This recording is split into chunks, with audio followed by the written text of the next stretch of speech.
ग़ुज़वा तबूक नबी करीम सल्लल्लाहु अलैहि वसल्लम की ज़िंदगी का आखिरी ग़ुज़वा था जो 9 हिजरी में रजब के महीने में पेश आया। तबूक मदीना से शुमाल की जानिब तकरीबन 350 मील दूर हिजाज का आखिरी शहर था, जिसके आगे रोमन एम्पायर की सरहद शुरू हो जाती थी।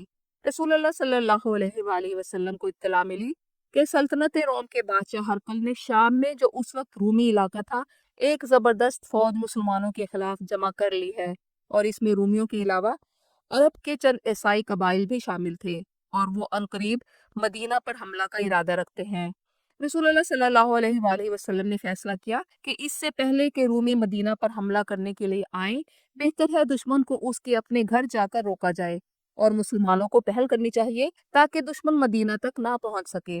रसूल करीम ने ग़ुज़वा तबूक में शिरकत के लिए ऐलान आम फरमाया, यानी जंग के काबिल हर मुसलमान के लिए फर्ज था कि वो इस मुहिम में शरीक हो। इससे पहले अगर रसूलुल्लाह कोई मुहिम रवाना करते तो नबी करीम मस्जिद नबवी में सहाबा कराम को जमा फरमाते और मुहिम के लिए मतलूबा तादाद के मुताबिक या खुद इंतखाब फरमाते या जो खुद को इसके लिए पेश करते उन्हें शामिल फरमा लेते। लेकिन इस दफा सूरत हाल मुख्तलिफ थी।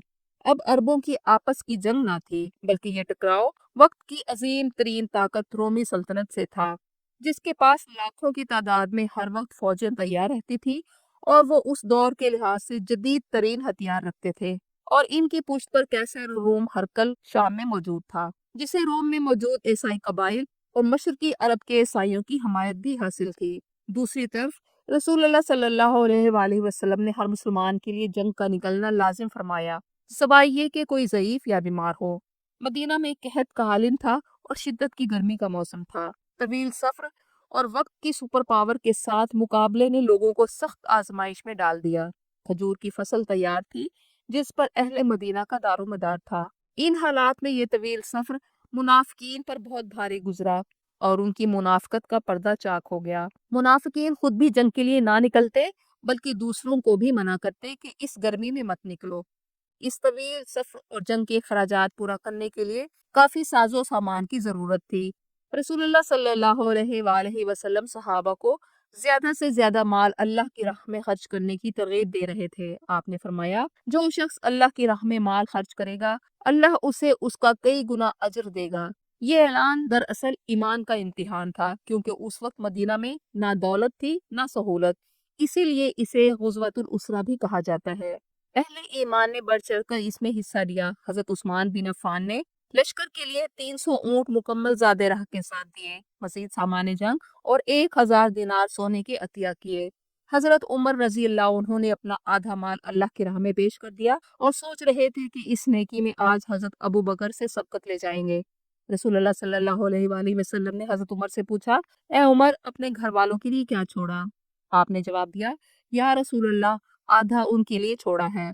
फिर हजरत अबू बकर सिद्दीक रजी अल्लाह अन्हु आए और अपना सारा माल पेश कर दिया। नबी करीम ने पूछा, ए अबू बकर, अपने घर वालों के लिए क्या छोड़ा? उन्होंने जवाब दिया, अल्लाह और उसका रसूल। गरीब सहाबा ने मेहनत मजदूरी करके जो कुछ कमाया लाकर हाजिर कर दिया। हजरत अब्दुर्रहमान बिन औफ ने 200 औकिया चांदी अतिया की, जो उस वक्त बहुत बड़ी रकम थी। आप सल्लल्लाहु अलैहि वसल्लम ने उनके लिए दुआ फरमाई। मदीना की औरतों ने भी अपने जेवरात और घरेलू सामान अतिया किया। ये वो वक्त था जब सब ने अपने पास का बेहतरीन माल अल्लाह की राह में कुर्बान कर दिया। रसूलुल्लाह की इन्फाक फी सबीलिल्लाह की ये तरगीब मुनाफिकों के लिए कसौटी बन गई। इस मौका पर पीछे रहने और अल्लाह की राह में खर्च ना करने का मतलब था कि उस शख्स का इस्लाम के साथ ताल्लुक मशकूक है। कुछ ऐसे अहले ईमान भी मौजूद थे जो सवारियों और सामान की कमी की वजह से तबूक के सफर पर जाने से माजूर थे। वो रसूलुल्लाह की खिदमत में आकर रोकर कहते कि हमें भी साथ ले चले। इन अहले ईमान की तसल्ली के लिए अल्लाह ने सूरत तौबा में आयात नाज़िल फरमाई, और इन लोगों पर भी कोई एतराज नहीं है जो आपके पास आए और सवारी की दरख्वास्त की, तो आपने कहा कि मेरे पास सवारी नहीं है जिस पर तुम्हें सवार कर सकूं। तो वो वापस चले गए और इनकी आंखों से आंसू जारी थे कि अफसोस, हम इस जहाद में हिस्सा लेने की कुदरत नहीं रखते। इसके बरअक्स मुनाफिकीन इन गरीब मुसलमानों का मजाक उड़ाते और कहते कि क्या ये लोग अपने आप को जहाद के काबिल समझते हैं। उनके तानों का जवाब कुरान ने दिया। सूरत तौबा की आयत नंबर 79 में फरमाया गया, और जिन लोगों के पास अपनी मेहनत मुशक्कत के सिवा कुछ नहीं, تو وہ منافق ان کا مذاق اڑاتے ہیں، اللہ ان کا مذاق اڑاتا ہے اور ان کے لیے دردناک عذاب ہے۔ اس طرح 30,000 مجاہدین کا لشکر تیار کر کے رسول اللہ صلی اللہ علیہ وآلہ وسلم تبوک کی طرف روانہ ہوئے۔ لشکر میں 10,000 گھڑ سوار بھی موجود تھے اور یہ اسلام کی اب تک کی سب سے بڑی فوج تھی۔ آپ صلی اللہ علیہ وآلہ وسلم نے مدینہ میں اپنی غیر موجودگی میں حضرت علی رضی اللہ عنہ کو اپنا نائب بنایا۔ حضرت علی رضی اللہ عنہ کو جہاد پر نہ جانے کا صدمہ تھا تو پوچھا، یا رسول اللہ، آپ مجھے بچوں اور عورتوں کے پاس چھوڑ کر جا رہے ہیں؟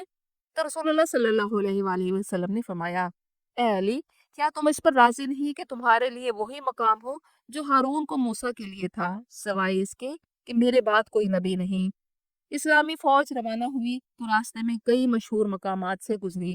جب اسلامی لشکر الحجر نامی بستی سے گزرے جہاں قوم سمود نے حضرت صالح علیہ السلام کی اونٹنی کو قتل کیا تھا، تو رسول اللہ نے فرمایا، یہ وہ جگہ ہے جہاں اللہ کا عذاب نازل ہوا تھا، یہاں نہ ٹھہرو، نہ پانی پیو، بلکہ روتے ہوئے گزر جاؤ تاکہ تم پر وہی عذاب نہ آئے۔ سفر کے دوران مسلمانوں کو سخت مشکلات پیش آئیں۔ اونٹوں کی اتنی کمی تھی کہ ایک اونٹ پر کئی آدمی باری باری سواری کرتے۔ ایک موقع پر پانی کی شدید قلت ہو گئی۔ نبی کریم صلی اللہ علیہ وآلہ وسلم نے دعا فرمائی، اللہ نے آپ کی دعا قبول کی اور خوب بارش ہوئی، جس سے مجاہدین نے پانی جمع کیا اور اللہ کی طرف سے اس معجزے پر شکر ادا کیا۔ نبی کریم لشکر کے ہمراہ تقریباً 20 دن کے سفر کے بعد تبوک پہنچے تو آپ کو معلوم ہوا کہ رومی فوج واپس جا چکی ہے۔ دراصل جب کیسر روم کو پتہ چلا کہ مسلمانوں کا جو لشکر مدینہ سے آ رہا ہے اس کی قیادت خود نبی کریم محمد صلی اللہ علیہ وآلہ وسلم فرما رہے ہیں، تو اس نے فوراً رومی فوجوں کو پیچھے ہٹنے اور سرحد سے واپس جانے کا حکم دیا، کیونکہ وہ جانتا تھا کہ آپ اللہ کے رسول ہیں اور اللہ کے رسول سے مقابلے کا نتیجہ سوائے شکست کے کچھ اور نہ تھا۔ اس لیے اس کی ہمت نہ ہوئی کہ اس لشکر سے مقابلہ کرے جس کی کمان خود نبی کریم فرما رہے تھے۔ نبی کریم صلی اللہ علیہ وآلہ وسلم نے وہاں 20 دن قیام فرمایا تاکہ اگر کیسر روم مقابلے پر آنا چاہے تو آ جائے۔ اس دوران آپ نے ارد گرد کے سرداروں سے معاہدے کیے، مقامی عیسائی قبائل نے جزیہ کی ادائیگی قبول کی۔ مسلمانوں کو جو اخلاقی اور نفسیاتی فتح حاصل ہوئی، آپ نے اس سے بھرپور فائدہ اٹھایا۔ ارد گرد کے تمام قبائل میں اللہ کا پیغام پہنچایا، وہ یا تو اسلام لے آئے اور یا امن کے معاہدے میں شامل ہو گئے، اور اسلامی طاقت عرب سے باہر تک پہنچ گئی اور مسلمانوں کی طاقت کا رعب دور دور تک پھیل گیا۔ تبوک میں 20 دن قیام کے بعد آپ صلی اللہ علیہ وآلہ وسلم مدینہ واپس تشریف لے آئے۔